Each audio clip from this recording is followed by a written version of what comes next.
Herodes Suuri oli Juudean kuninkaana Jeesuksen syntymän aikoihin. Herodes ei ollut juutalainen.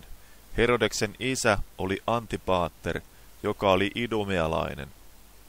Vuonna 37 ennen ajanlaskumme alkua Herodeksesta tuli Juudean kuningas. Juudea oli Rooman vallan alla ja Rooma asetti Herodeksen Juudean kuninkaaksi. Herodes oli keisari Octavianuksen suosiossa. Herodes oli taitava sodankäynnissä, korkeasti koulutettu ja terävä-älyinen, mutta myös erittäin epäluuloinen ja julma.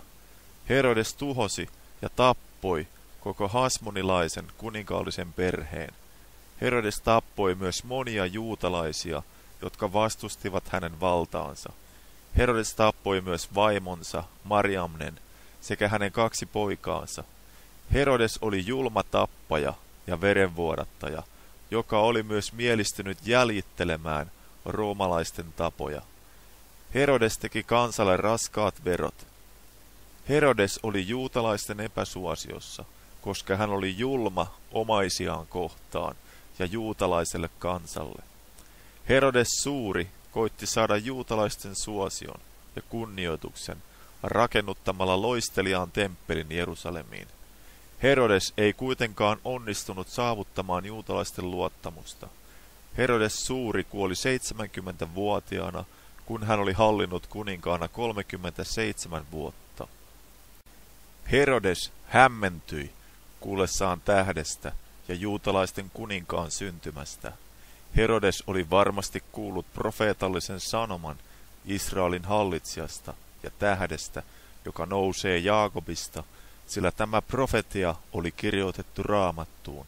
Herodes pelästyi ja halusi surmata syntyneen Messiaan, koska Herodes halusi yksin hallita Israelissa, eikä 2 kuninkaalle ole tilaa, eikä varsinkaan uudelle kuninkaalle. Näin Herodes varmasti ajatteli, koska hän päätti surmauttaa Jeesuksen. Herodeksen syy Jeesuksen surmauttamiselle oli selkeä, sillä hän ei halunnut kilpailijoita omalle kuningaskunnalleen. Rooman vallan aikana roomalaiset valitsivat ylipapin. Roomalaiset hallitsivat Juudeassa asettaen roomalaismielisiä juutalaisia erilaisiin virkoihin. Herodes Suuren aikaiset ylipapit sekä kirjanoppineet olivat roomalaisten talutusnuorassa, eikä heille ollut tärkeätä se, mitä Raamattu sanoi, sillä heille oli tärkeämpää säilyttää oma asema sekä pysyä roomalaisten suosiossa. Tästä syystä ylipapit ja kirjanoppineet eivät olleet kiinnostuneita Messiasta, vaikka he tunsivat kirjoituksia ja tiesivät Messiaan tähdestä ja sen, että Messias syntyy Betlehemissä. He eivät lähteneet katsomaan Messiasta, he eivät olleet kiinnostuneita Messiasta, koska he olivat kiinnostuneita vain omasta asemastaan. Herodes Suuri halusi surmauttaa Jeesuksen, eikä roomalaisten talutusnuorassa olevat ylipapit ja kirjanoppineet olleet kiinnostuneita Messiaasta, siksi he eivät tunnistaneet Messiaan syntymähetkeä. Mielenkiintoista on se, että pakanalliset astrologit tiesivät sen, koska suuri juutalaisten kuningas syntyy.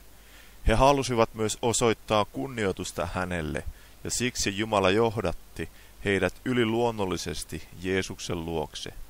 Itämaan tietäjät eivät saapuneet siihen hetkeen, kun Jeesus oli syntynyt ja asetettu kapaloihin, eläinten syöttökaukaloon, vaan he saapuivat paikalle myöhemmin. Herodes kyseli tarkoin, milloin lapsi oli syntynyt, ja sen perusteella hän määräsi Betlehemin ympäristössä olevat 2-vuotiaat ja sitä nuoremmat tapettaviksi. Itämaan tietäjien saapuminen Jeesuksen luokse saattoi olla useita kuukausia sen jälkeen, kun Jeesus oli jo syntynyt, sillä Herodes päätteli, että Jeesus oli syntynyt noin 2 vuotta sitten tai aikaisemmin.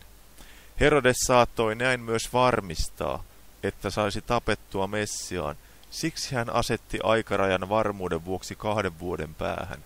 Raamatun kertomuksen perusteella on kuitenkin selvää, että Itämaan tietäjät eivät olleet paikalla Jeesuksen syntymähetkessä, vaan he tulivat sinne paljon myöhemmin.